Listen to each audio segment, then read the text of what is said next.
Good afternoon, everyone. I think we're a few minutes early, but we've got some interesting people to visit with, so we'll get it started. I'm Stan O'Neill, the moderator, and I am extremely pleased to have the three panelists that we have today. I think most of you know them, or that's why you're here, but on my right is Brad Lund, renowned horse trainer, and we will have some stories to tell. Most of you know the gentleman on his right, Bill Parker, and I'm almost afraid of what stories he might have to tell. And then on the end is Karen Russell, who has been in the horse industry for many years, and she has many experiences to share.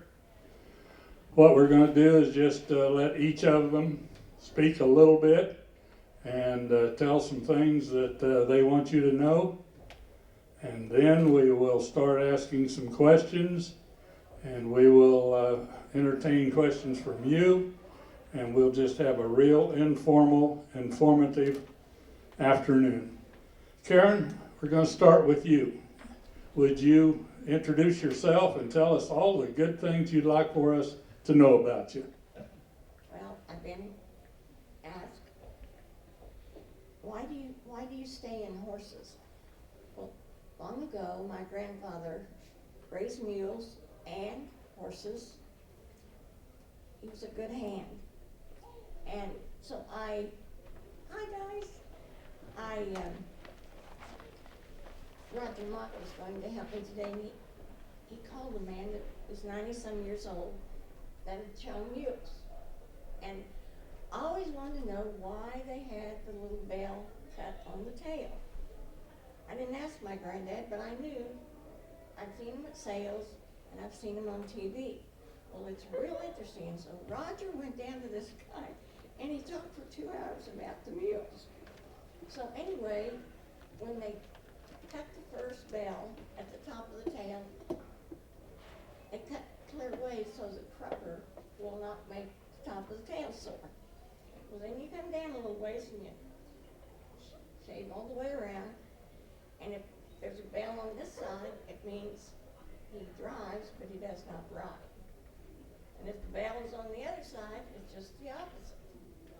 And then there'd be 2 bells down at the bottom. And I've seen those before, and I always wondered, because my granddad, he was a hand with horses. And he also had a couple of black mares that didn't get beat very often on Saturday night when he used to race down the road.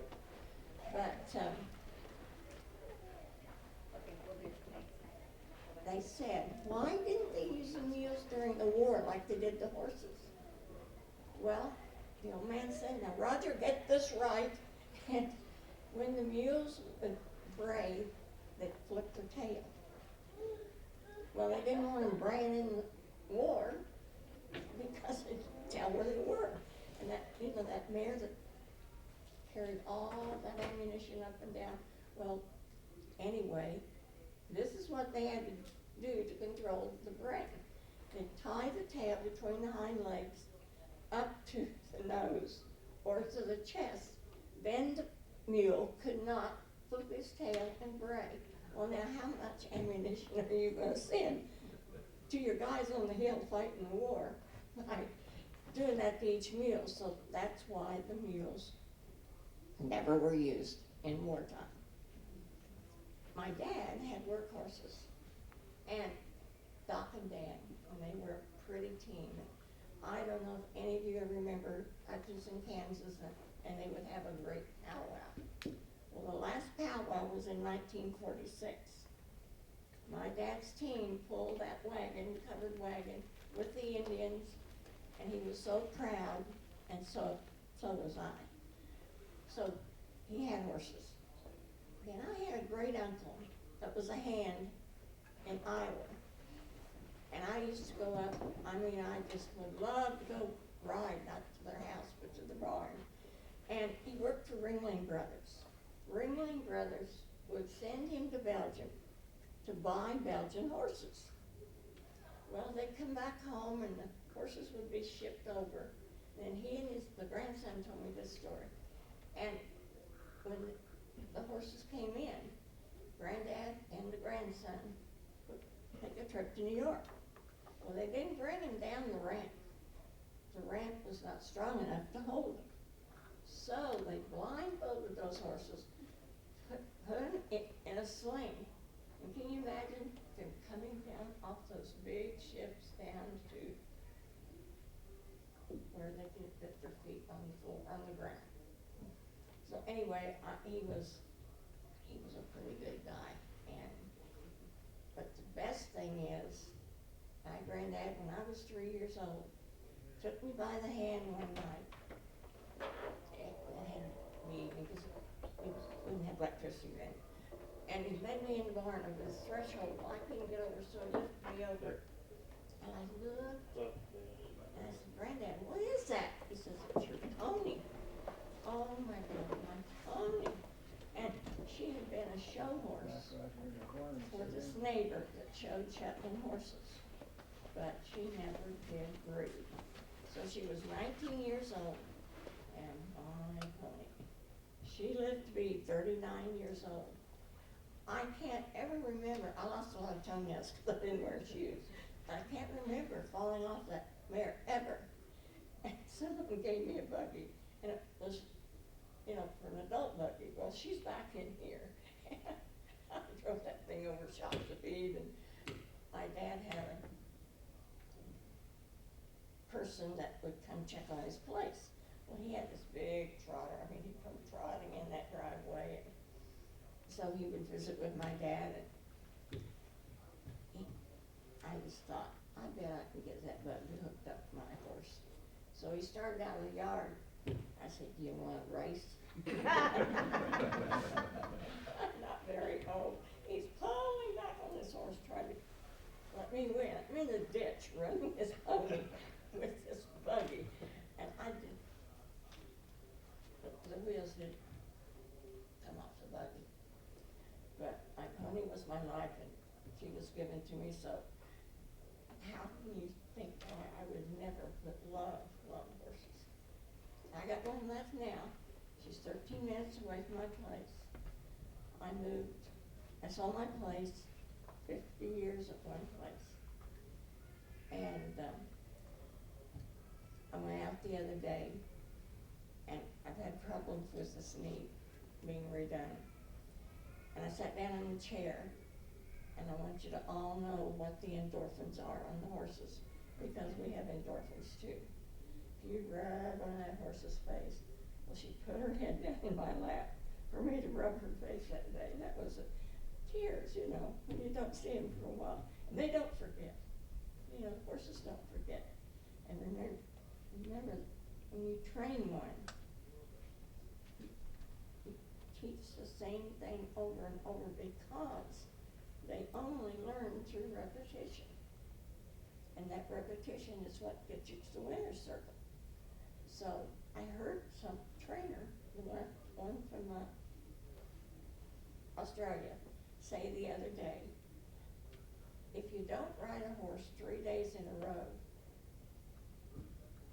you're not going to get it done. Because if you ride one day and you skip 2 or 3 days, he said they have to go 2 or 3 days in a row for you to get through to where they understand what you want. So I just wanted to share that because I never heard that before. But remember, they only learn through repetition. And jerking Bob, bitching Mom, you don't do that either. That's what I always said to my kids. Don't jerking Bob, bitching Mom. I got more to say, but one. It's your turn. We'll come back and we'll get some more from you, Karen. Thank you. Bull, I'm going to turn it over to you. And don't tell any stories that aren't true.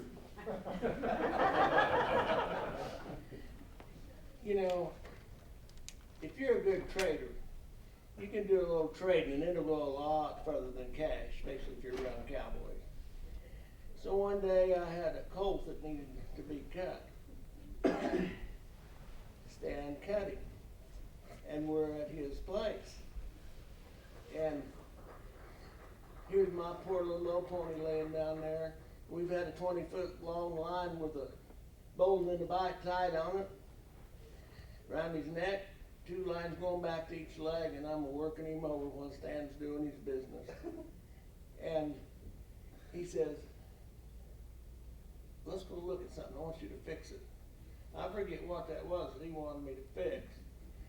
But I looked at my poor little pony down there, and Brad knows this colt, and Les McGee knows this colt, because he was the favorite horse at the feedlot. Everybody wanted to ride him. We called him Spook. And I said, what about Spook? And Spook's laying on the ground, got his tongue hanging out. And he said, oh, he's all right, don't worry about him. He said, come on. So we go in the clinic, and we come back out, Spook is gone. And his face is, oh. And he's way down there by curving the road and a bunch of implements and stuff. And he said, oh man, we're in trouble now. And I said, maybe not. This little horse was a pig. And I climbed up on the fender and gave him his feed call. And here he come at a long trot. And Les said, I wouldn't believe it if I wasn't seeing it. You couldn't tell me this story. So when Stan called and asked me if I would come, I told him that I didn't feel like I was, should be honored like Brad and Karen did, because I really haven't done that much. But I'm really humble, and I thank you for being here.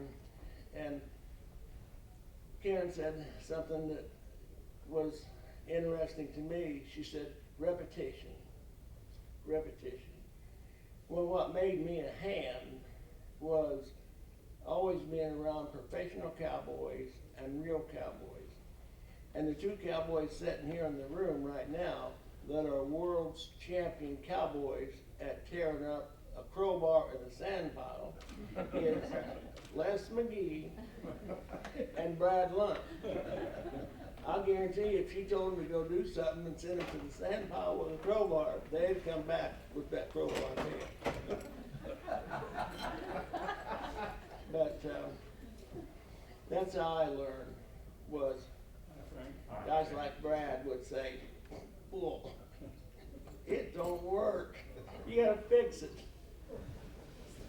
So, because of repetition, and wanting to learn how to do it, and being around people that knew what a bit should do, that's how I learned. It wasn't because I was smarter than anybody else. It was because people like Brad and Karen and Les McGee made a hand out of me. You're just too hard-headed to quit. Amen. I have to comment. I'm sorry, but that tale he told was pretty close to truth. Start out with, that was supposed to be a bilateral crypt orchid that I was going to castrate. However, when we got him laid down, he was just a high flanker. And so that turned out to be, he didn't know how to examine one, and neither did I before we laid him down. But anyway, it's the truth. Colt was gone. Bull hollered at him down there. He stopped like a bird dog, turned around, and here he came. And I wouldn't have believed it if I hadn't seen it. The gentleman on my right, Mr. Brad Lund. Thanks for having me. I was born and raised in a little town called Wakefield, Nebraska, up there in northeast Nebraska. And as soon as I graduated high school, I've been around horses all my life. I started working for some people, riding colts and everything. Been in Kansas. I used to work for Billy Allen. He's probably been on this legendary deal, or should be. He should have been, but he couldn't make it because it was blizzard one year. Yeah. So anyway, he was big inspiration. I spent almost 5 years there, and so then I moved to Gardner, Kansas, where I met Bull. At that time, he was an iron worker, and he wanted to build everything out of, I don't know, he has all these numbers for this steel and all this bull crap, and I was like, I don't know, but it weighs too much, it's too heavy. Anyway, so we had a lot of fun doing that, and I moved to where I live now. I moved horses in March 1st of '01 and been there ever since. So it's just me and my wife Amy and my son Garrett, and we train horses for a living. I'm proud to say that I known you and I knew Amy. In fact, I think I can remember the weekend that you got married, because we had a horse show at Wichita.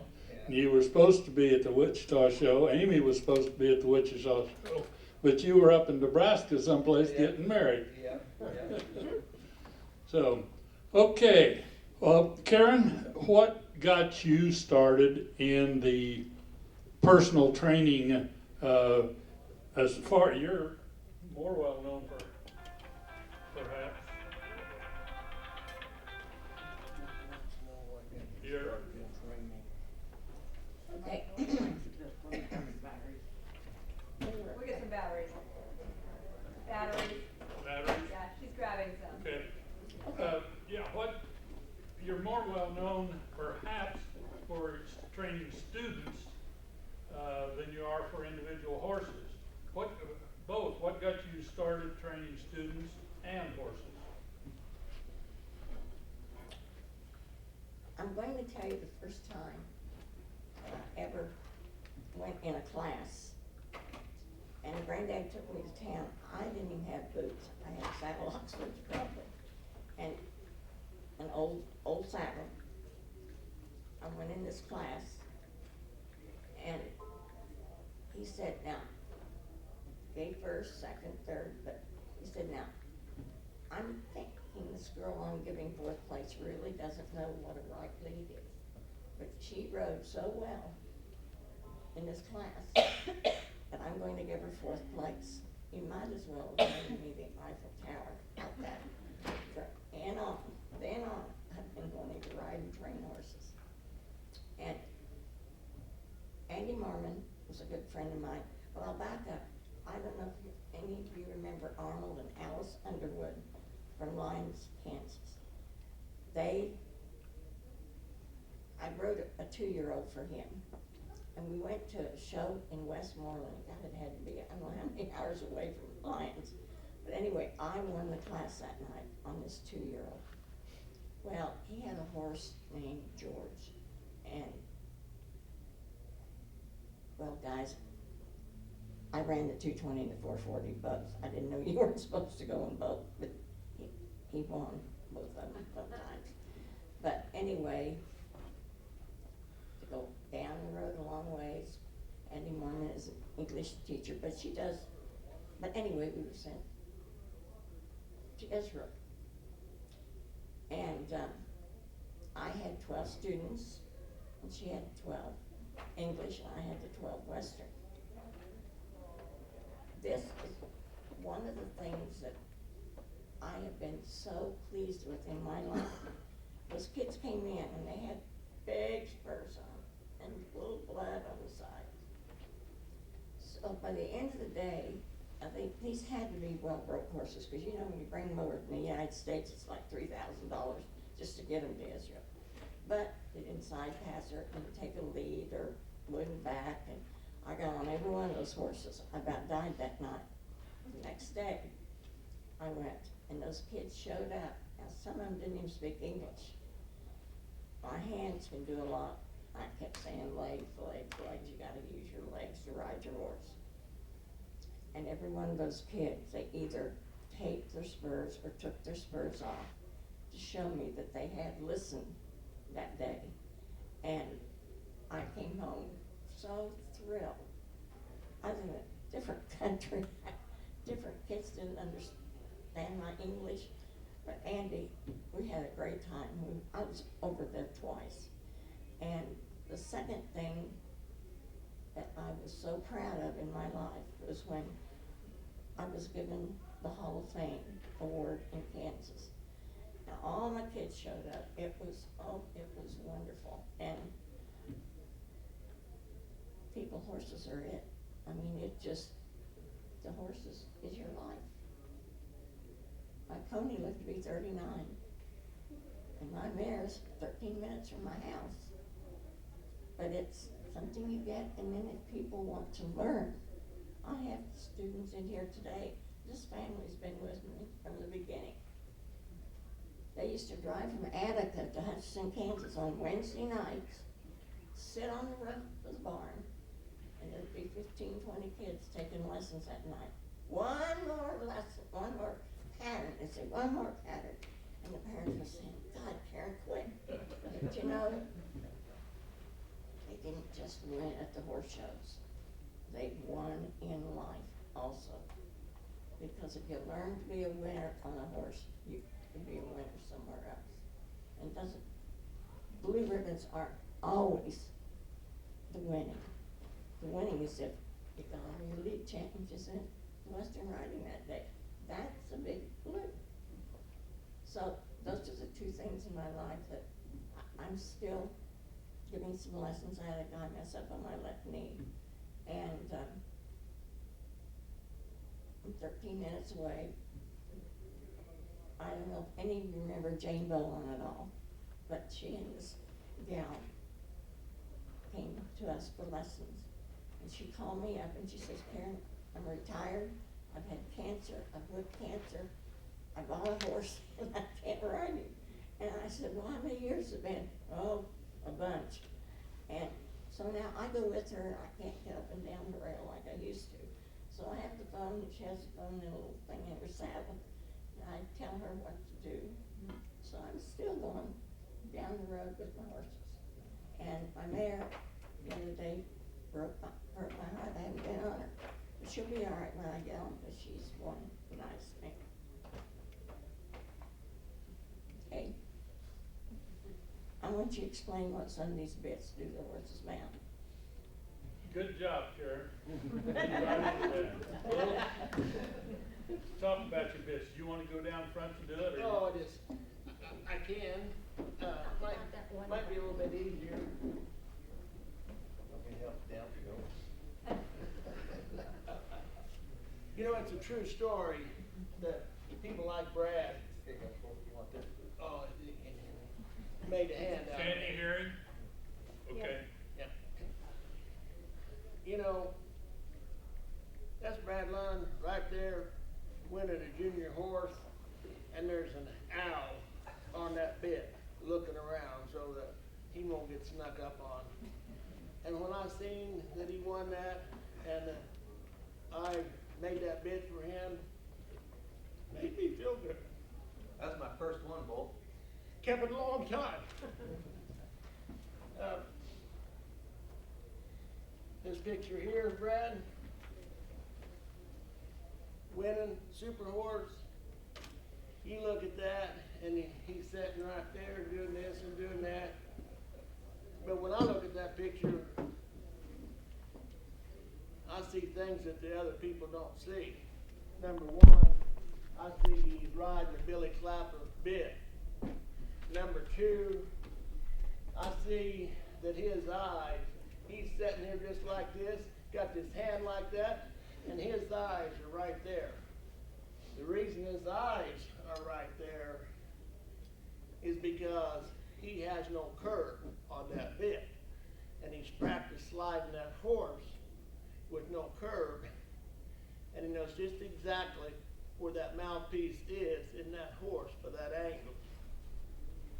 And, you know, if I'd have been riding that horse, I'd have been bouncing off his head. But true champions like Brad, they don't. They're hands. This bit right here, probably my favorite bit. I call it the Derby bit. I had a head horse run through a chain bit, so I made this bit. It worked pretty good. I sent it to Donnie McNeese, who was riding a lot of rope horses for Jeff Smith and Ike. And I said, see how you get along with this. Got along with it good, fit a lot of different horses. I sent it to Brett Wright, because I wanted to have bit sales in reining horses too. Well, I called up Brett. I said, how you getting along with that bit? He said, pretty good. He said, you don't need it right now, do you? I said, oh no. He said, well, I'm down here in Texas and I just won a big derby with it. He said, come and see me when I get home. Well, I come and seen him, and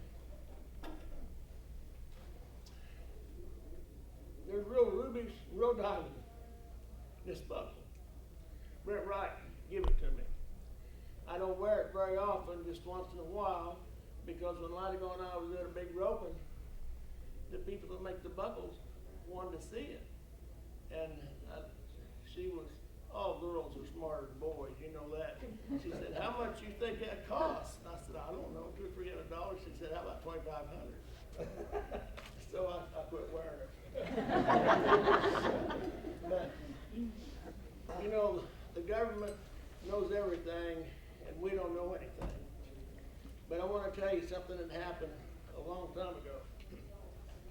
During the Civil War, the government was smart enough to gather up somebody that knew something about horses and bits. This is the kind of bit that was rode when you watch a cowboy show and you see the cavalry and they got an S shank. That's that bit. Well, the Kelly brothers made bits in the 1900s, but we know them as making the bits in El Paso, Texas in the 40s. This bit right here.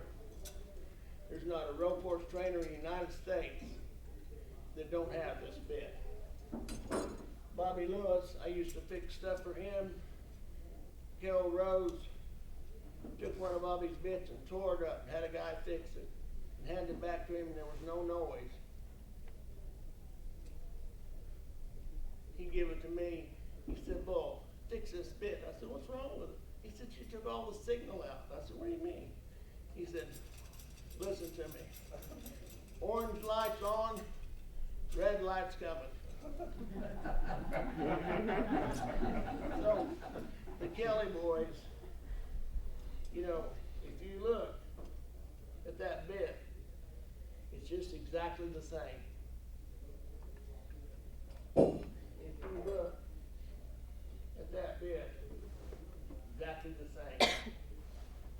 Dean Smith, I took down 2 or 3 bits, and I said, Dean, which one of these is a Buster Welch? Because I didn't know. They all kind of looked the same.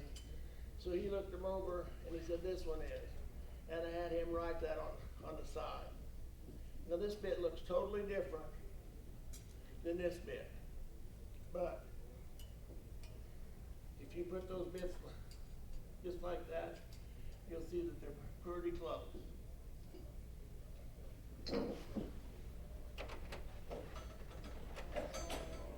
That owl bit that Brad's got on, you know, I couldn't ride that. I'd have him stand on his back legs or the saddle on buried in the arena. But, you know, it's a lot of mouthpiece. When you let go, it lets go. I won't make a bit unless it hangs like that, except the Mexican bit. You know, Brad and Luke Jones both helped me with that. This one doesn't have a chicken choker on it, but Amy had a bar 99 Curtis bit that I was taking some dimensions off of when we were in Nebraska one time at a working cow horse deal. Amy come and said, I don't know what you and Brad's got cooked up. That is not his bit. That is my bit. We did it anyway. So you know what? That's what Brad likes to hear. But when you put that in the horse's mouth and you trap it, it makes more noise than that. This bit here, and I practice saying this so I won't say it wrong, but my wife can correct me. It's a Benny Gatron bit. And when BC made those bits for Franco, they took each bit to Benny. Only the ones that Benny liked would he let them put his name on them. Well, this mouthpiece is real hard to make. Latigo, sitting right here, has worked for me 10 years. And he made everything on here. I helped him with the roller a little bit. But this will hang in a Mexican bit. We just got through sending 3 of them to Las Vegas with Luke Jones. Those bits will hang straight. But when professional people like Brad ride them, you know, it makes it a big difference. You know, guys like Brad, they probably got 40 different kinds of snaffles. You know, this snaffle here will pass a judge's gauge because 1 inch out is 3/15, 5/16. So Luke Jones and I, we kept arguing and arguing about this mouthpiece because we would make this mouthpiece with Carter pins. And you see, here's a trap. And you know, when your bit comes in here like this and forms the shape of an A, man, that's a lot out there on the tongue. So Brad said I was hard-headed, and he's right, I am. You can ask Steve. Steve Moore says I'm world's champion. But anyway, I told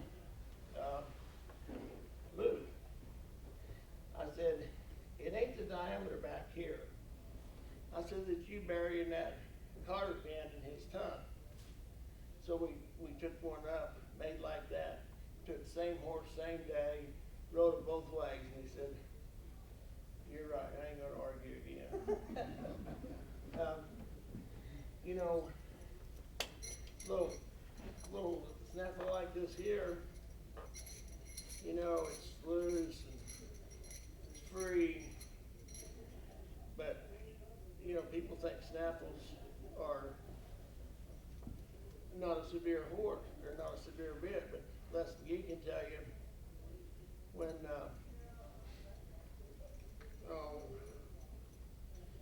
what's that guy's name that won all the money out there, Pueblo, and I told him I need to gas money to get home on. Lucas Allen. Yeah, Lucas Allen. You know, Lucas Allen didn't talk about riding that stud in that snaffle at the rope with what a good horse he was. Well, you know, Lucas' arms are about that big around, and he's got that snaffle like that because he's got pulled back so far, and the horse has got his mouth open because he's got that buried in his tongue. Now, Adrian Vogel and I are friends, and I made him a lot of stuff. This little bit here, nice little bit. It's called a 3-piece. It's called a dog bone. But actually, a veterinarian in New England invented this bit because it was comfortable. It didn't matter how the horse's mouth was made, it fit. If you wanted to pick this shoulder up, you know, this is going to come around here and it's going to do a little lifting. But us as Texas cowboys was not going to let an English veterinarian tell us that this was a Dr. Bristol 3-piece. We give it another name and we call it a 3-piece. 1, 2, 3. 3-piece bit. I've made a lot of these to go to the grass. This bit here probably cost 50 cents in that's 1900s earlier. This is called a Texas High Port. Jerry Gates is dead now. And so I used to buy a lot of handmade bits and trade and stuff. And Gary talked me into making bits. So, you know, I started making bits, and he made this flower right here. It's called the buyer's flower. He made this flower up here so that I could practice on drawing those flowers. I knew how to engrave. That's what the Texans rode up here after the Civil War. Is that little bit right here, and you know, a little bit like that right there. See, it still hangs like that. I brought these bits because you don't ever get to see them too much. But this is a 1, 2, 3, and a 4. And it's got US on one side and a number over here. And the mouthpieces were basically all the same. These are the US bits that were made in 1900. And the last bits that they made. Different manufacturers made them. Sometimes you see a little bit of difference in the shape of the mouthpiece or how it's stamped, but they will all be different widths. They'll be from 4.5 or 4. What was it, like a 4 1/4? 4 1/4. Yeah, from 4 1/4 to 5 inches. And these spurs here, you know, my wife knows everything. I told her, I said, I bought these spurs at a sale. No, you did not. You told that damn story so many times you believe it. Anyway, she claims she bought them. But these were probably, you know, not made during the Civil War. They were probably made after. But they'll be U.S. on the inside and the WL. And the WL made a lot of U.S. stuff. And, you know, the cavalry boots, they had a little piece of leather sewed on them. And then, you know, you put that underneath your heel and put that on. And then they're sharp, real sharp.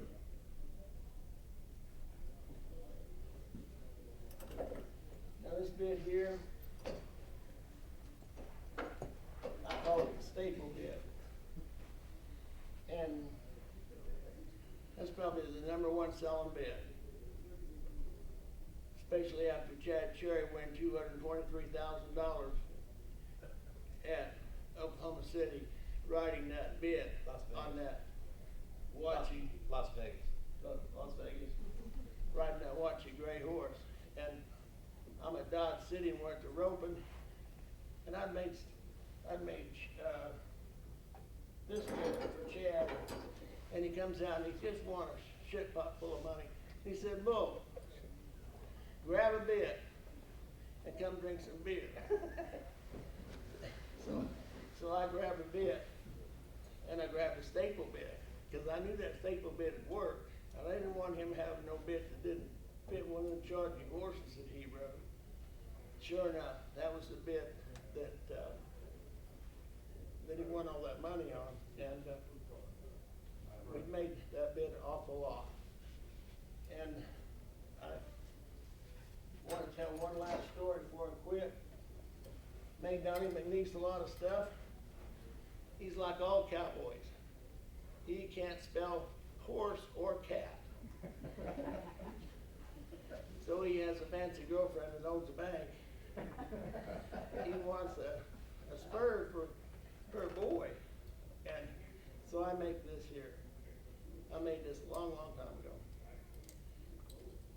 I made this, 15, 18 years ago. But anyway, he comes to me real morseful looking and says, well, I need a favor. I said, you always get favors. He said, I spelled the name wrong. I said, what do you mean you spelled the name wrong? He said, it's got 2 T's instead of 1. You got to make another one, but I'll pay. And I said, oh, that's all right. I said, we'll just keep it for show. So we did. We kept it for show. You've all heard the name John Israel. John Israel is a full-blooded Cherokee who lives in Winona, Oklahoma. He and I are friends. He has taught me a lot. One time I'm down there, and I said, John, what would Ben say when he was come over and I was talking about Ben Johnson? He'd say, oh, Bull, he'd stand right there and smoke a cigarette, and he'd say, John, been making anything big? And I said, what does that mean? He said, well, you know, he rode pretty chargy horses, and he said, the bigger the bit, the better he liked it. And so, there was a trip in at Pahuskin at John's 75th birthday, and I knew some cowboys that were going there. So I made him a buckle for his 75th birthday. And after this cowboy delivered it to him, I said, what's John doing? He said, well, he's looking at his buckle. And I said, okay. So I called John up. I said, John, what are you doing? He said, oh, I'm looking at this beautiful buckle. He said, well, if you had long hair, I'd kiss you. But John Israel, you just don't realize what a hand he was. I mean, we didn't have all the media and all like that, but John Israel, you know, he could take this bit and ride any horse in Oklahoma with it. But, you know, you're not going to take that horse in the arena and do all the fancy things like Brad can do. But when John was around his Indian buddies, he learned how to make this bit. Now, he made it with a little bit more curve, which fit those smaller type horses. And you see, this little bit, same way. So I tell John, I said, John, I don't know nothing. I said, somebody tells me to do something, I just kind of get it right. But I said, you're so smart. I said, you knew that when you brought that ring back, that you bring that mouthpiece further back in the thicker part of the tongue, and it makes more bed out of it. And he said, Bull, don't tell nobody. But he said, I was riding this little pig-eyed horse that I didn't like, and I took me a break, and I was sitting there smoking a cigarette, looking at him, and he says, I'll fix you. I said, well, what's the matter with him? He said, well, the pole strap was right there by his eye. He said, so I just cut it off, put it behind there, so I could get that pole strap away from his eye. And he said, you know what? It worked better. But he said, don't tell nobody. He says, I like the story about it going back on the thicker part of the tongue better.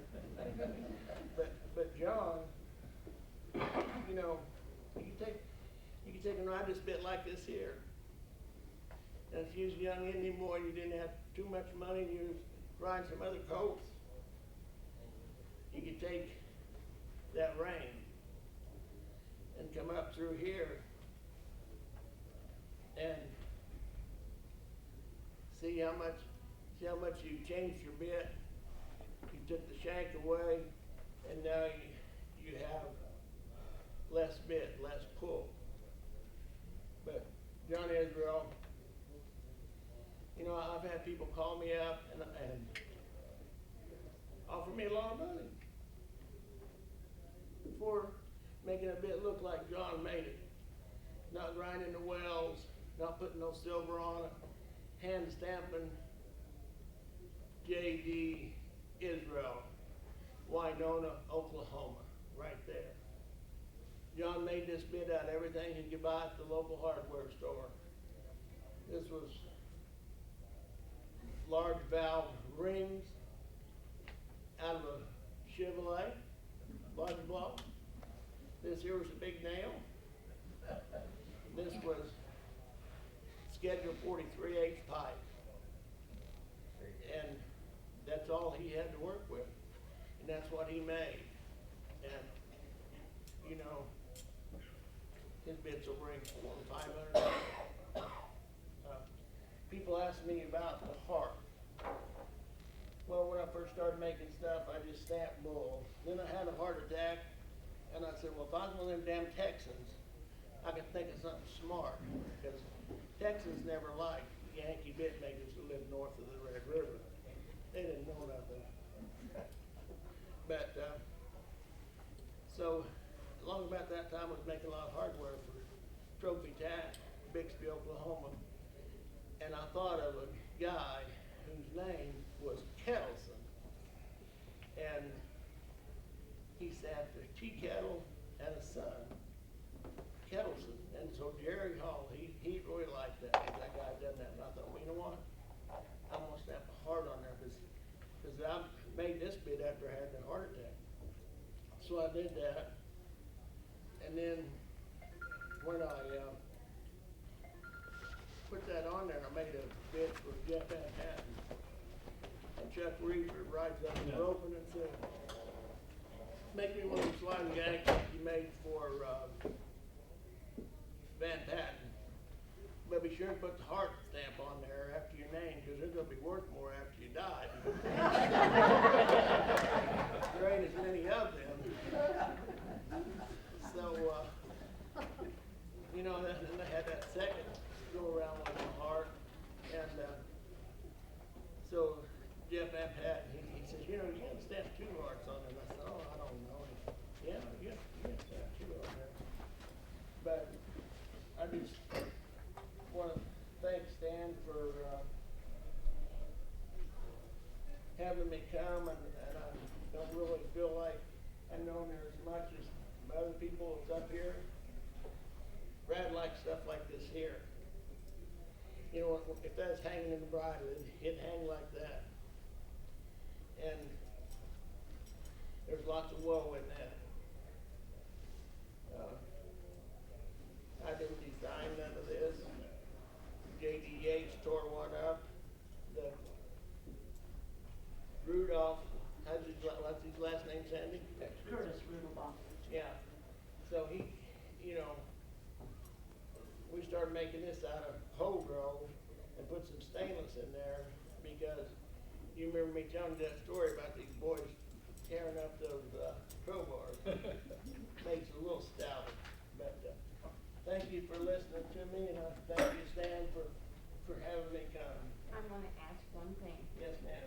I have a bit, is it the Billy Clapper spurs? The one, I've had it for years. And he told me that he used the crankcase steel and the Model T, okay, I am right, and that's what's on the spurs and the shank of the spurs, is that right? It was a one piece. He pounded it out of one piece of metal. One piece of metal. And, you know, I wouldn't give away those spurs for anything, and No, I've had better it hang for on years. to him. Better hang on to him. Why? Yeah, they, Brad and I know a real eccentric guy by the name of, oh golly, big old heavy set guy, Lee Love. So he would take Billy up in Canada and they would buy antique axles and stuff like Axles that. out of a Model T. And then they would take this round shaft and heat it up and bend it. And then when they split it, you know, they'd leave something like that for a tail. And then they had a trip hammer that would and you know, they'd beat it out. And then they'd draw their shank on there. And it's called a one-piece spur. A lot of people could make it still, but you know, you just can't only work for $5 an hour no more, you know. That's why my spurs are worth so Bill, much money. thank you very much. I don't know, Brad, how you're gonna top that. Well, But anyway, Brad Lund, you saw some pictures of him here. He's got multiple world championship quarter horse roping awards and rein cow horse and futurity awards. So I'm gonna turn it over to Brad. Let him visit a little bit with us. thank you, Stan. I guess the first thing I need to do is clarify Bull's story here. I do have a curve chain on that bit. And the reason you probably don't see it because I'll give you a little history on that mare. She was, Garth and Amanda Gardner owned her, and I acquired her after some other people had her. Anyway, long story short, she was about 3/4 runoff, to be quite honest with you. She wouldn't pull, they said, and they hot shot her across the arena. Anyway, I'm showing her in the cow horse right here, and I do have my clapper 299 on her, and I do have a curb chain. Okay.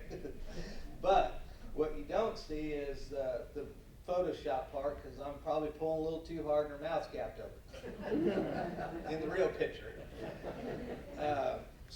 But she did win the Super Horse. She was a really good horse, but you're giving me a little bit too much credit for my hands. So that's the real story on her. Anyway, so it's, I don't know where to start, or y'all have some questions or something, but we just been, I've trained a lot of horses in my career and won a little bit here and there. I guess, but my goal was to make a good horse for a long time.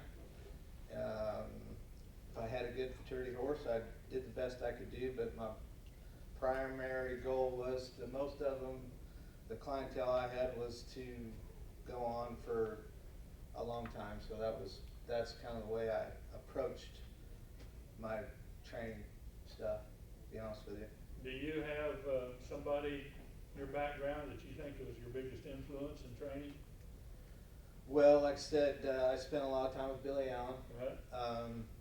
And Billy, when I went there, he was so much, I mean, thinking back now, I was, just a dumb kid, and but was really striving to learn, and Jerry could stand behind me on this. Billy was not, I mean, I would get in trouble with some of them horses. He wouldn't say nothing. He would let you get in. And it was just like all them old school guys. If you watched him and paid attention, but unless you asked a question or said like, hey man, I'm in trouble, and he would get you out of the bind. But that guy had so much feel for a horse, and his brain worked like, I mean, he was a true horseman. And I think that's what, I think money. Take someone like that for you. Yeah, I think in today's day, there's fewer and fewer true horsemen, in my opinion, just because of the amount of money you can win in the futurity stuff, which it's great for the industry, I think, but it's I don't know that each horse, it's not for every horse. You know what I'm saying? But he was probably, at a young age, was my biggest influence on, crap. I was just learning the show, and he was making feed, and it was just, I mean, it was hard, but, and then in the last, I don't know, since I started doing the cow horse, I'd say Ron Rolls is my biggest influence there. I heard some people say after you'd been working for Billy, and then, I don't know, did you go to Malcolm Davis then, or? I was at Malcolm's before Billy. Okay. Yeah. Anyway, I heard some people say after you had worked for Billy, how they had seen the change in your hands, how you had so much more feel, you were so much more sensitive with your hands. Yeah. Than you were before. So when I worked for Billy, he would, you rode him in a snaffle, and then after the snaffle, he put that Kerry Kelly on, or a hackamore. And that's what he rode in. I mean, and you learn, like, each of these is a tool, and if you can acquire a feel, or, a snaffle can be as severe as you want to make it, or a spade can be as delicate as you want to make it. It's just all in the how you have to understand how a horse's body mechanics work and what you're trying to do with it. But whether it's a spur or bridle, I mean, anybody can make any of those work to a certain extent. Now, there's certain things you want to change about it, but to me, it's no different than having snap-on tools or, crafting tool set. You are well known for your roping championships and your working cow, rein cow horse. How have things changed in the horse show world? For example, how have the roping futurities changed things? How have all of the specialties in the rein cow horse and the working cow, and how that has exploded and expanded? How have those things affected you as a trainer and the horse world? Well, so when I first, like back in the mid-90s, when, the thing, the place to go show your rope horse or whatever, I mean, the biggest stage for showing was the World Show at that time. And when you backed in, that was when we roped from the other way. Yeah. And when you backed in the box, that place was full. And which that's where I got my start, and that I was, young and learning and had some success, early on, and so then, now just speaking of the roping, so then the rope horse futurity deal started, and Jay Wadham started it, and it I think he told me when we were just at Arizona that this last couple weeks, I think he said he's been doing it for 18 years. And it took a while for it to take off. And now in the last 4 or 5 years, what has happened, and I'll be honest with you, I'm getting older, I'm on the struggle bus.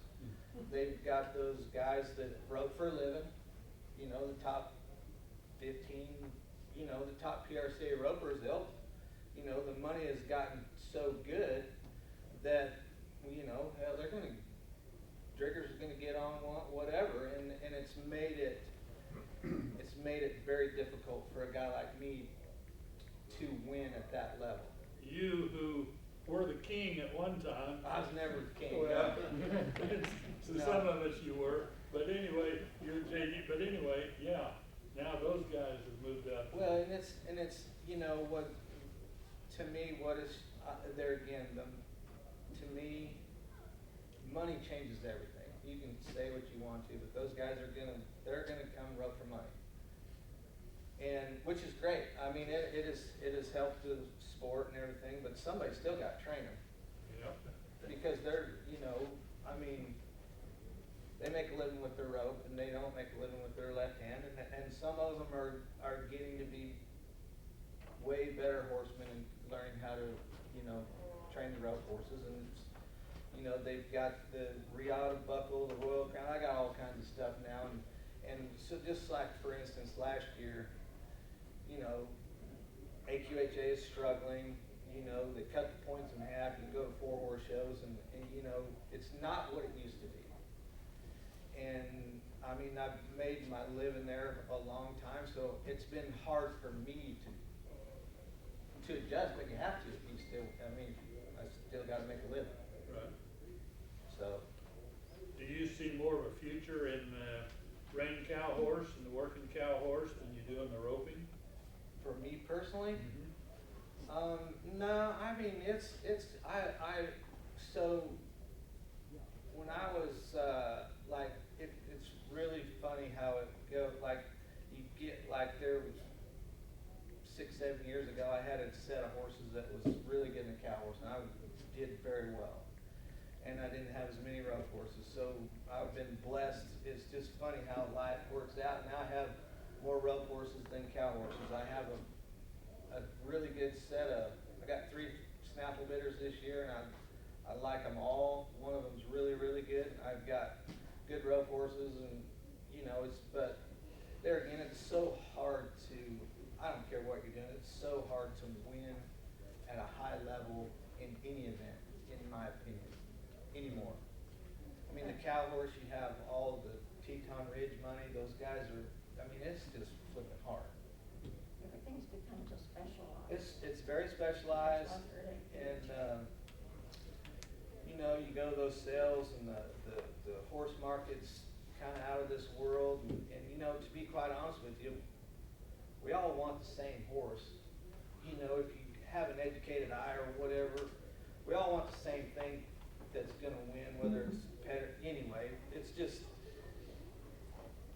and I don't have the clientele that can pay $400,000, $500,000, $600,000 for, you know, you're basically selling a dream, and the chance of winning that dream is slim to none. Yes, would I love to do it? Yeah, that's the goal of my life, but I don't get it. It's hard. But I do pride myself in making a nice horse. Good. Let me say too, if there's any of you that have any questions as we're visiting and everything, feel free to raise your hand and we'll get to you if you've got something that you'd like to ask our panelists. Karen, back to you. You've mentioned several things and you've touched on it, but what did you, when you got into the judging world, how did that change your training and how did that affect you? Did it take you all over the country and all over the world? And I judged in almost every state, and then I was in Israel twice. And you saw what you liked your horse to be. And there were only one out of what, 50? 50 that would be the one that set slack, and that sucker would stay underneath himself and not be bobbing his head or hanging his butt out behind him. They went through all that stuff, and it was bad. And when I judged, I still like that neck here and not down here. And they even, is this true? Are they inserting the neck so the horses can't drop their necks down or bring their heads up? Botox is what they're doing. Did you hear that, guys? I just heard about it last year. It's Yeah, Botox, last year. so they can't fit their head up. So at the World Show, before they went in, they tested them for it. I don't know how they test them, but thermal. Anyway, What's thermal? Who said thermal? it's probably thermal imaging. With looking through it. Okay. Yeah. But I enjoyed my judging, and I was,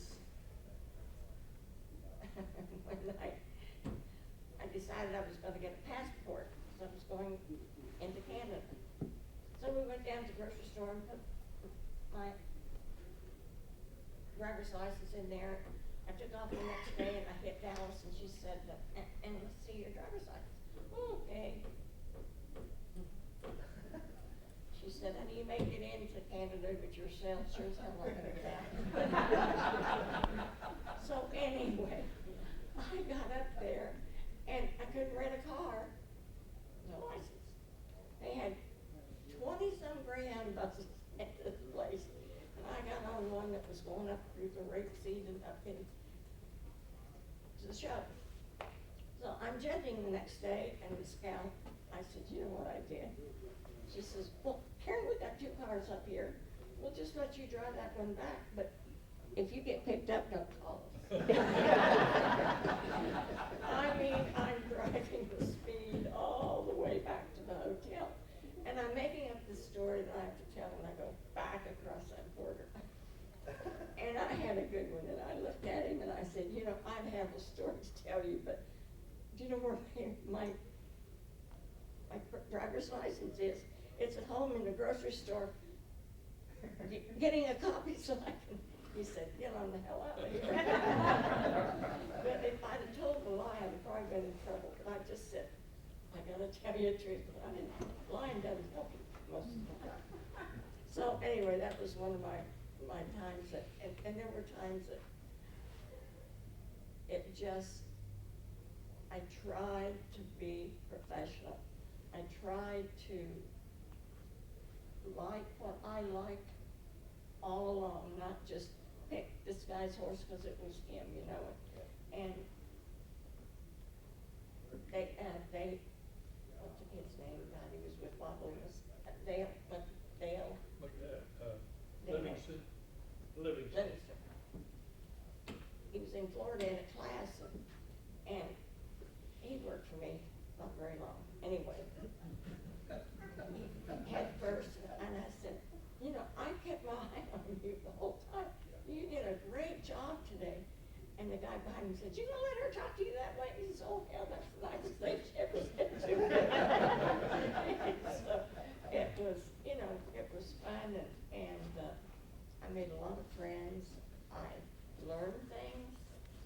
Lots of good trail horses are the good Western riding, and you want to go home, and that's what you want to do. So I had lots of stories to tell. Oh my gosh. But some of them I can't tell. It's going to be in my book. I'm writing a book, and it's going to be out probably in a couple of years. And you'll enjoy it because there's funny things in there. It's from the time my granddad led me across that threshold, and I was 3 years old, and there was that pony looking at me, and my whole life from then on was horses. Do you have a title for the book? As the Walker Turns. As the Walker Turns. Okay. Because on my 50th year. Sounds like a soap opera. It is. A couple stories are, when I was little, I would ride my pony, and she had to be worried, because the neighbor boy and I would ride standing up on her, because we'd curl the toes in the hair on her. She had a lot of hair. And at the country schoolhouse, the teacher lived with us, and there were 3 of us in the whole school, but not then, we weren't in school yet. And so we stood up and ride that pony around, bang on the window, and then we just run off and bang out behind the john out back. So I went home that night, and my mother had a darkie. She called him Darkie. She fed him because he didn't eat very good, so she fed him a good meal at night. And so I came home, and I was telling him what we did, and then we bang, bang, bang, and then we run. And my mother put peas on my plate that night. I said, I'm not eating those peas. And I looked at little Darkie, and he's going, I still eat peas. He was going to tell on me.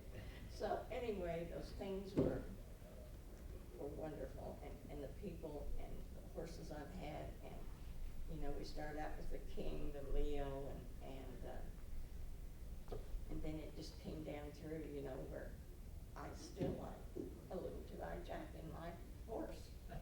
She moves good underneath, and she has a big rear end on her, and she's nice. You know, I just a lot in Nebraska with those two-eye jack horses, and there'd be one little girl sitting on a barrel with 3 studs, waiting to go do their roping or whatever. They never looked at each other, stood there. You know, they just, you see those things when you judge, and then you see people that are, sometimes they don't make it, they never will, because you have to repeat the same thing over and over.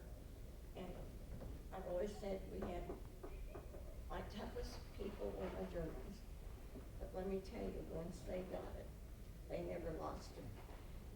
And the same thing with my horses. I always said the German type horse was a little tough, but in the end, they just went on for years and years and years, and it was a thrill to see those horses do that. So it was 40 years of judging, and I did 40 years of clinics in Nebraska, and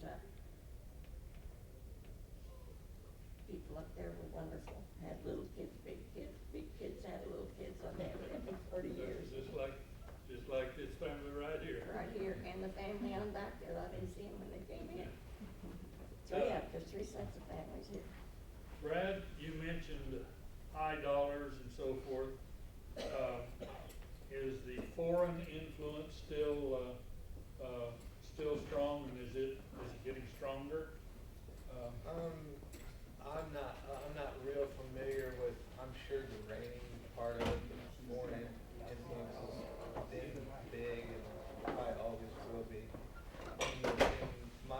historical, the roping in the cow horse, there's not much foreign influence in the cow horse, but the roping, the Brazilian influence has been big. Now, it's slowed down here in the last couple of years because the exchange rate between Brazil and the United States is off quite a bit. So just like, for instance, if they want to buy a horse, it costs 25,000 here, well, it costs them 50, and then it costs another 25,000 to ship him over. Get them there. And they don't, I mean, their government does not allow them to buy a gelding. So it has to be either a mare or stud, and it has to have certain credentials just to go over there, whether it's Come on, show record. Or they have to have a show record, X amount of dollars won in whichever discipline or whatever, but yes. So in years past, the Brazilian influence has been big, but right now the exchange rate is great. So they're not buying as many horses right now. And the other thing is, our horses, they're just bringing astronomical amount of money. Right here, You know right what I here. mean? Like those little sales, my God, Yeah. bringing 3,500 a stick. Little step. Yeah, it's, the horse market is, I don't see the top end horse coming down at all. I see the middle of the road horse backing up a little bit. These are people buying crippled horses at the sale. Yeah, but they're not educated. That's what I mean. Yeah. They have so much money and they go to the sale, they bid him up and they think he's pretty. Somebody told me, and he told me for 2 years, and he's like, "You're missing the boat, Lundy." I was like, I'm not gonna teach mine to lay down and all that stuff. But he said there's so many ignorant people out there with so much money. It's just, he said, you can't even imagine it. It's scary. Yeah, and I don't do the horse sale deal for a living. So Right. I just see it. Right. So, but I go to one auction, I take a couple horses down there to Wickenburg, Arizona, the Rancho Rio sale, and they sold a head horse for $160,000. It's just crazy. And you've been privileged to sell a couple of those high dollar horses. Not that high. No. Not that high, but yes, I've either myself or my clients have done well, yes. Right. Have you been to any foreign countries and done some clinics or anything? They've been trying to get me to go to Brazil for a while, and I was like, I'll be honest, I don't have any, they say it's great and all that kind of stuff, but you gotta have somebody protecting you and all that. I don't. Pretty nice here at home. I like America. Yeah. I mean, I don't mean, I'm not saying I wouldn't ever do it, but I'll be honest, I just don't. Right. You got it pretty good right here. I got it pretty good right here, and if they got stupid with the money, I would do it, but it's not there yet. Yes. I got a question for Brad. Yes, sir. I'm sure this is completely unrealistic to ask you this in just a few minutes, but what are the basic principles you follow to train a horse? If you were gonna write a book like Karen and how do you do it? I mean, so like starting from the ground up. From ground up to cow horse or rope horse, you decide.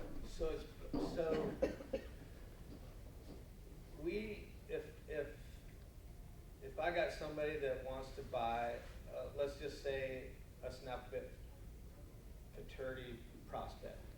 And most of the times it's the yearling, sometimes it's a 2-year-old, depending on the program it comes out of. So if it's a yearling, most of them yearlings are bought in, obviously at the Western Bloodstock sales between the snaffle bit and the cut and paternity sale, which is held in basically October is a snaffle bit, and November, December, first week of December.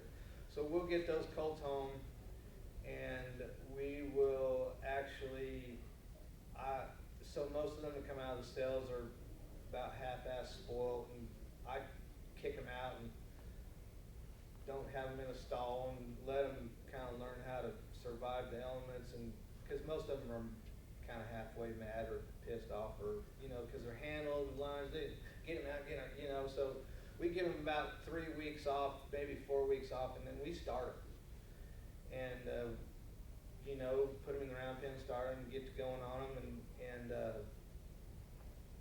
if they show a lot of potential, we'll just keep.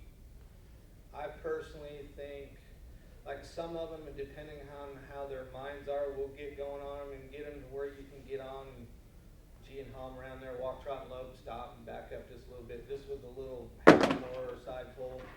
And I kind of evaluate their mindset, and if they're a little bit kind of still a little bit angry about life a little bit, I might kick them out for a little bit. If they're going to be kind of just keep chipping away on them, now I won't spend a lot of time on them, just 10-15 minutes a day, and just keep chipping away and layering on until we start working cows and all that. And then their 3-year-old year, whether it's a rope horse or a cow horse. Now some of the rope horses, obviously, if they're not that kind of a horse that moves their front end and is going to cut or rein or whatever, that doesn't mean they're not going to be a good rope horse. So I'm not saying I skip steps on them, but I don't go to the greatest detail, if you will, because I still like taking those. My best rope horses that I've trained over the years have gone through the cow horse program because they're broke. I mean, they're comfortable going fast. They know where a cow is or what a cow is, whether or not they cut or whatever. But to me, going down the fence is important. Not that they ever have to be any good at it, but and then when you back in the box, that most people struggle with the box, or because they've horses. The most trouble you get into is when you start adding speed and you're going fast, and to create the control that you need for going fast. So fence work has all that. So to me, that the roping comes easy, and so that's kind of the basis of it. Now we've spent 2 years right there,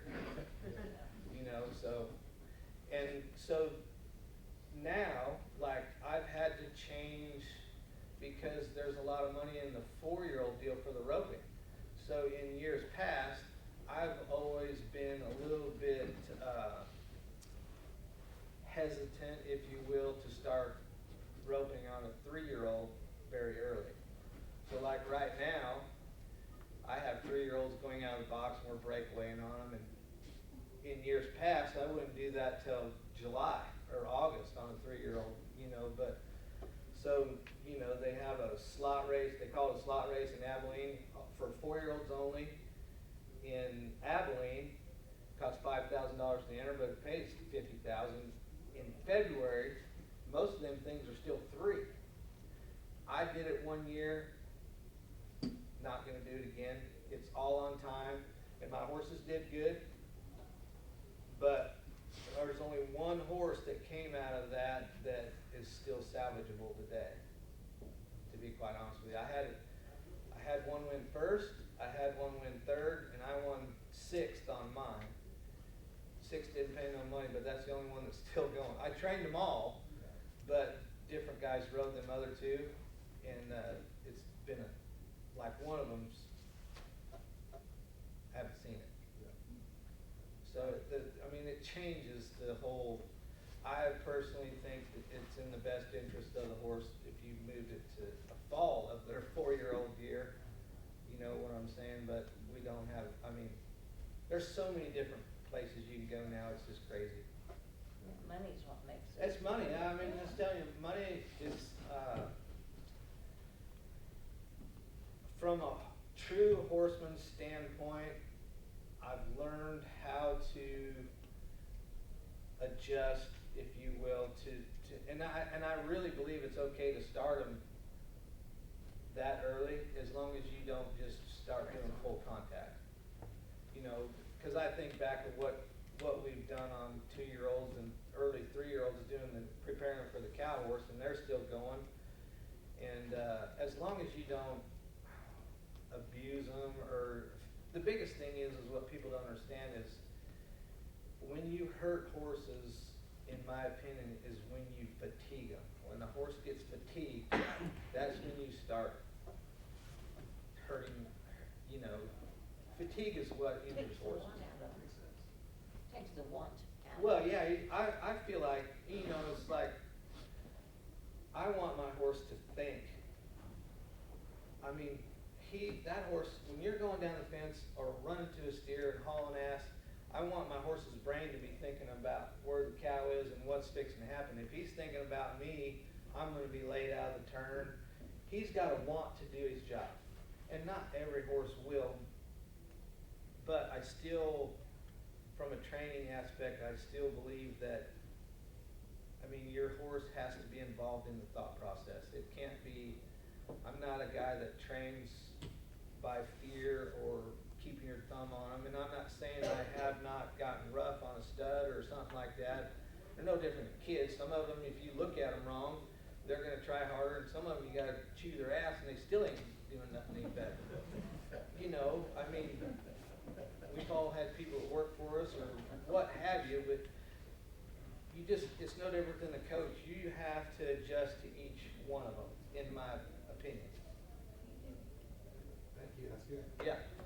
And I'm being the guy to your right's my dad, so I'm getting that. Iron word. Yes. So, a question for any of our panelists, but probably more geared towards Brad's experience.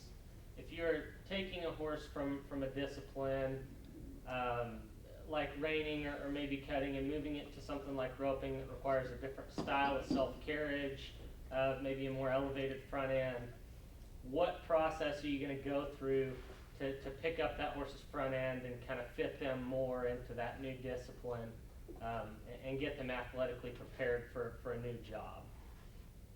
Okay. You want?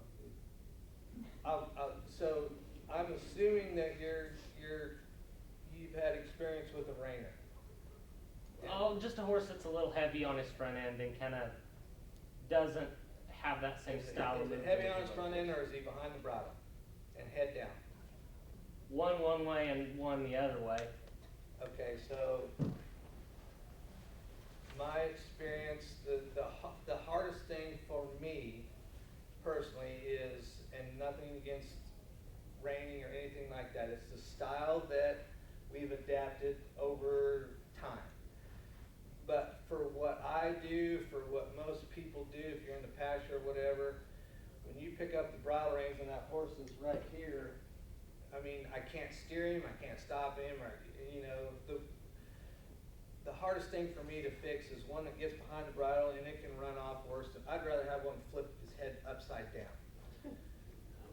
But to fix that, I'd put a hackmore on that thing and no tie down and let him, you ride that thing around there like a 6-year-old kid, just steering him and acting like an idiot, to be quite honest with you. And let his head come up and let him know that it's okay, that he can look out here and adjust to, you know, my experience, the hardest thing to teach those things is, number one, to stand up. Me personally, I want my horses to run uphill, head up, ass down, they're gonna stop and be balanced. The trend of the rein or even the cutting, neck down, it's all pretty, everything's blah, blah, blah. But in the real world, the horses that do not fit that mold, whether or not they put an eyebrow tied on them in the cutting and all, you know, we're the ones that gotta ride them and gotta go across pasture. They have to have their head up and be able to steer around. I just put a hackmore on them or just a loping hackmore on them and we turned back on one for 6 months before I could rope on it. You know, but you have to discipline yourself to, one of the biggest problems I see with people, their assumption of broke is when you pick the reins up, your horse does this. And to me, there's a whole lot more that goes into it. You know, I don't know. I could talk about this all night, but if it's a cutter, the hardest thing I have for the cutting, because most of the cutters, when you run out there and stop, they have to punch the ground to stop quick with the cap, right? Because he has to turn quick. In the roping, I want my horses, when I stop my horse, I want my horse's front, they can't be camped out here because his back is hollow and he's pushing on your hands. So you got to put your feet in his belly and make him stand up here. And then he's able to turn or make a corner, because every time the cow slows down, your horse probably does this and hits his front end, whether or not you're still traveling forward or stopping or whatever. And then when he stops, it's even worse, probably. So most people's fix to that is to get a hold of them, back them up. It's just, you need to do just the opposite. You got to get a hold of them with your feet and don't pull on them, but just have light or firm, steady contact and make that horse go forward so his back gets rounded up so he's like this, and then just take your feet out and ask him to stop. He's probably going to do this again, and you just keep going forward and stop until he stays round. And when he stays round, then you can just release your feet, don't release your hands. So when you take the slack out of the reins, in essence, over time, what you're going to do, he's going to know to stay around and come here. And it's a long process. It's not going to happen. I promise you, it won't happen overnight. It will happen at a faster level when you start the process as a 2-year-old. But when you're trying to rehab a horse, it takes twice as long. Good question, though. I mean, I deal with it all the time. Anybody else? Yes. Brad, at the risk of ruining your reputation or your business, genetically design your ideal horse for doing what you do? No risk at running. Yeah, I don't really. And if you'd have asked me 10 years ago, I might say something different. But in today's world, for what I do, I think the biggest, I'm just telling you for me, the biggest thing that I see in the last 2 or 3 years is I want a bigger horse.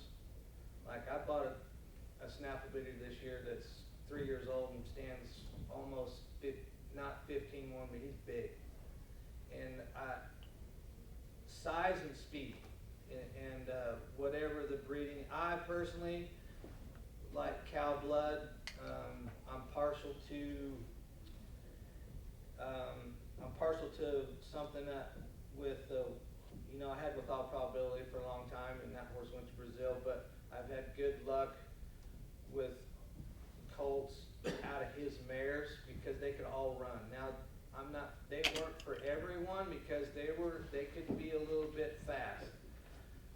But the thing that I think 10 years ago that we bred out of them was a little bit of size, and they wanted a smaller, quicker-footed horse, which I understand it, and I fell in that trap. But I've whatever the breeding is, I like some cow in it, and I want some size that I feel like can run.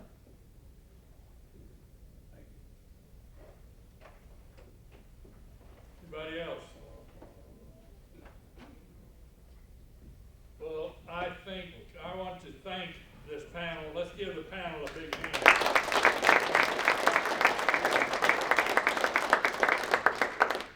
Yes. This is specifically for Karen. She may not remember this, but my sister here used to ride with her. We're from Hutchinson. And my sister doesn't ride a lot anymore. But ideally, what character traits are you going to try to put in your riding students that you want to see in their adult lives? What does a successful student look like to you as an adult, even if they're not riding anymore?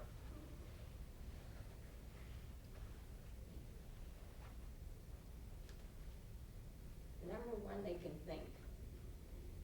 Number two, participate, learn to win and lose, because that's life. mean, he may have a good pattern that day, and he just didn't see it that way. And it just, honesty, oh my God, you have to be honest, and the dishonesty in this world anymore.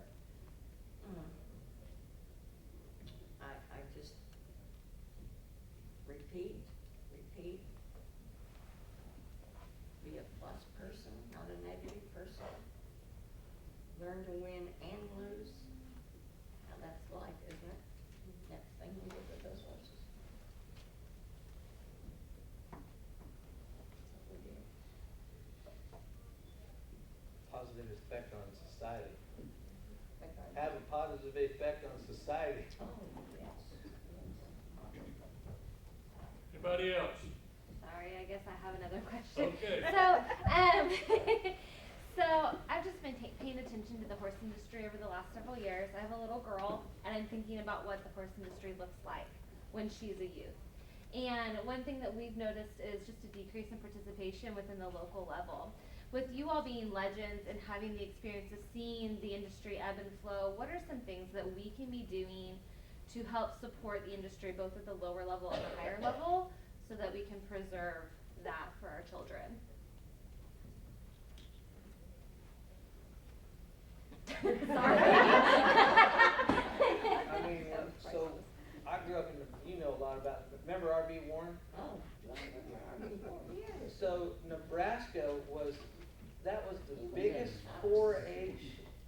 I mean, that's all. State show. Yeah, and how big was it? It was huge. Yeah, I mean, huge. So nowadays, I don't see much 4-H horse part anymore. Well, it's about the quarter horse thing too. I mean, the quarter horse. It's I used to have 32 kids, you know, they weren't all mine, but they were all doing showmanship and doing horsemanship. And, I mean, I look out there today and there's maybe 5 in the class. yeah. It's. At the 4-H level, statewide, countywide, and everything, it's going down every year. Which is it's sad. I don't know what the answer is. I think you'll be fine. Just put your kid on a horse, go, just be positive about it. I'll say something. So a couple months ago, I was at an open show, and I went up to Karen and I said, "Are you Karen Russell?" Yeah. She's sitting in the bleachers with her dog all day long. I mean, I was getting exhausted. She goes and sits in her director's chair, and she's coaching Jane, her student.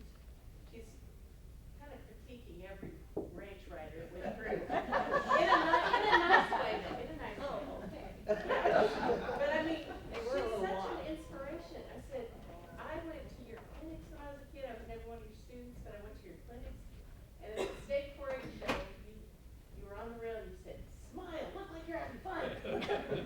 So she's coaching everybody that goes by, and she's just awesome. And she sat there all day long in that director's chair with her dog, and I'm thinking, I'm getting tired. And she sat there all day long. She's just such an inspiration. And I remember going to her clinics as a kid. I mean, it was 50 years ago.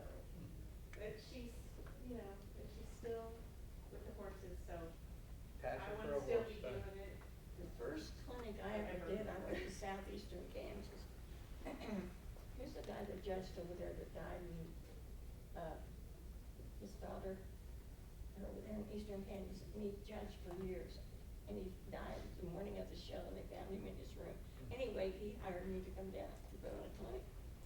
So I got there, and Dean Smith always called these $2, I didn't see any in your bits here. $2.50 bits. I mean, they were severe, they didn't do anything.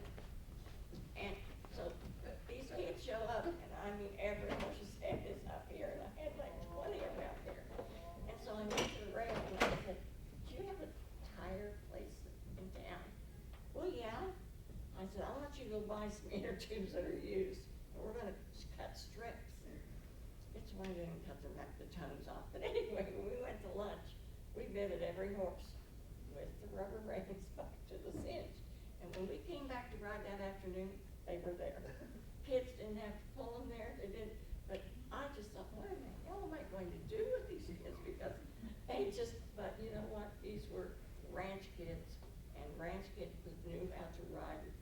Go get the cows for Dad, they just didn't know how to get that horse collected, and they did great that day, and I've been, those bear races over in southeastern Kansas, you know, I used to have the long trot, and we do horsemanship all day. Only at the end of the clinic did we have a barrel race, because we fixed shoulders, hips, you know, the mouth a bit was wrong, or somebody was grabbing, and so they would say, God, Karen, why didn't we, you don't see these kids now. Well, I know, I'm not down there, but anyway, they're jerking Bob, bitchin' moaning, that's it, you know. And I just enjoyed what I saw, and I did the rubber bands, I didn't use tight reins. We tied the rubber band, and we were gone for an hour, and we got back. We'd get in trouble for that nowadays. Oh, hell, yes.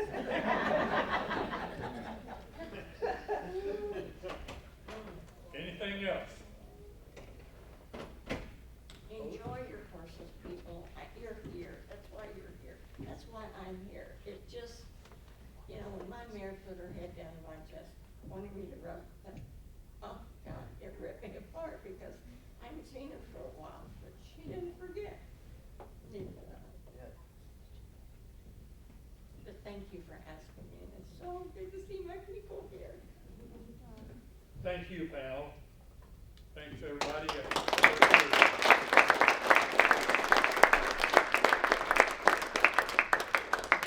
I want to say thanks to Dr. Stan O'Neill and actually Dr. Justin Jansen, because it's the two of them and their brainstorming that we have this panel each year. And this is now, what, our 4th year. We tried one 5 years ago to get Billy Allen, and then of course, like Dr. O'Neill said, he got snowed in on I-70 west of Salina. So, you know, we have a few of the past panelists in the room, and it's always fun to see everybody, and I love the stories, and just want to say thank you to you both. And at this moment, Kelly wants to say an extra special thanks to Dr. Jansen for a few other things that he's done to assist us in the horse industry as well. So, Well, again, thank you, panel, for being here. So it was an honor to have you, but we're going to take a couple minutes to honor Dr. Justin Jansen in here. So the Bud Newell Award is an award given by the Kansas Horse Council to someone who has gone above and beyond for the equine industry in Kansas. It is an award that symbolizes the hard work and personal dedication to the equine industry that was demonstrated by our founder of the Kansas Horse Council, Mr. Bud Newell. And our 2022 Bud Newell Award winner is Dr. Jansen. Dr. Jansen grew up in central Kansas and graduated from Kansas State University with his bachelor's in 1970 and his doctorate of veterinary medicine in 1972. He opened Jansen Veterinary Clinic in Sheridan, Indiana in 1977 with his wife, Mary Jansen. He sold his clinic and moved his family back to Kansas in 2007. Throughout his career, Dr. Jansen has remained involved in several national and regional equine organizations. He has served as chairman of several, as well as standing on the board of organizations including the Hoosier Horse Fair, the Indiana High School Rodeo Association, and the Indiana Veterinary Medical Association. He has been an active member and contributing to the American Association of Equine Practitioners and the American Quarter Horse Association, to just name a few. I could list a great number of other organizations and committees in which Dr. Jansen has dedicated his time and years of wisdom to, but we are here today to recognize his efforts within our very young Kansas equine industry. First and foremost, Dr. Jansen served on the board of directors for the Kansas Horse Council for 6 years, including 2 years as president. He stood as the chairman for 5 years of our event, Equifest of Kansas, and under his direction, guided the Kansas Horse Council to bring the entire planning and execution of the event in-house, as well as guided our move of Equifest to Salina. The impact and the changes he made to the Kansas Horse Council are still present as we continue to pursue the direction and goals he selflessly guided us towards for several years, including his initiation of this legendary horseman panel we all enjoy. In addition to his time at the KHC and Equifest, Dr. Jansen has served on the Livestock and Meat Industry Council, or the LMIC, for the last 13 years and currently serving as the Vice President. The LMIC is a Kansas organization working primarily with Kansas State University, in which they are dedicated to promoting the development and growth of all segments of the livestock industry. Through the LMIC, Dr. Jansen is heavily involved with the production of hosting the Stockman's Dinner, which is held the night before Cattleman's Day, as well as the Family and Friends Reunion in the fall. Both of these events are promoting the involvement with the Animal Science Department at K-State. Most recently, Dr. Jansen has spearheaded the campaign to build a new multi-purpose equine facility at K-State. He has spent time enlisting significant donations for this project, as well as presenting the campaign on behalf of the LMIC at the annual Governor's Ag Summit meeting hosted by the Kansas Department of Ag in 2022. Among his heavy involvement with KHC and the LMIC, Dr. Jansen also helped establish the Kansas Equine Practitioners Group, a group of equine veterinarians to share in continuing education within equine veterinary medicine. In addition, he is a veterinary mentor for the future equine veterinarians at Kansas State. You may be thinking that Dr. Jansen must spend most of his time volunteering on these committees and working towards the betterment of the equine industry in Kansas. And he does. But I want to convince you that in fact, serving the equine industry in Kansas seems to be the only thing that Dr. Jansen does. In his spare time, which he would tell you he just does it to work on his hobbies, but even his hobbies are targeted at serving, volunteering, and donating to the equine industry. Dr. Jansen has designed and continues to fabricate multiple portable stocks for veterinary medicine practices and sells them to veterinarians locally and across the United States. The Veterinary Health Center Equine Field Service Team has benefited from Dr. Jansen's portable stocks for several years, and many of you would recognize them not knowing that they're individually made by Dr. Jansen in his shop right outside his home. In addition, he uses his skills in metalwork and woodwork by donating items every single year to the Kansas Horse Council Foundation, such as hat racks, jewelry racks, bridle hangers, and saddle stands. He also has built the rocking horses, teeter-totters, and other toys used in the kiddie corral, and generously donates the use of them each year for Equifest. I could keep going about all the things Dr. Jansen does, but I believe it is already undisputed the amount of time, effort, and ultimately the effect Dr. Jansen has had on the equine industry of Kansas, and that it is quite substantial. So please help me on behalf of the Kansas Horse Council in thanking Dr. Jansen for his commitment in the betterment of the Kansas equine industry and recognizing him as the 2022 Bud Newell Outstanding Service Award.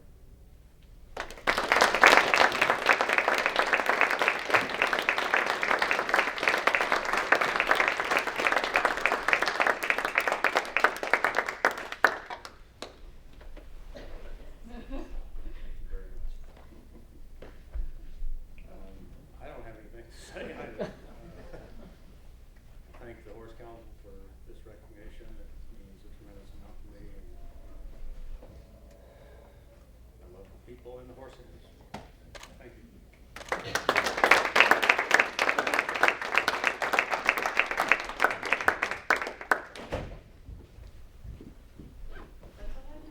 Okay, thanks for coming.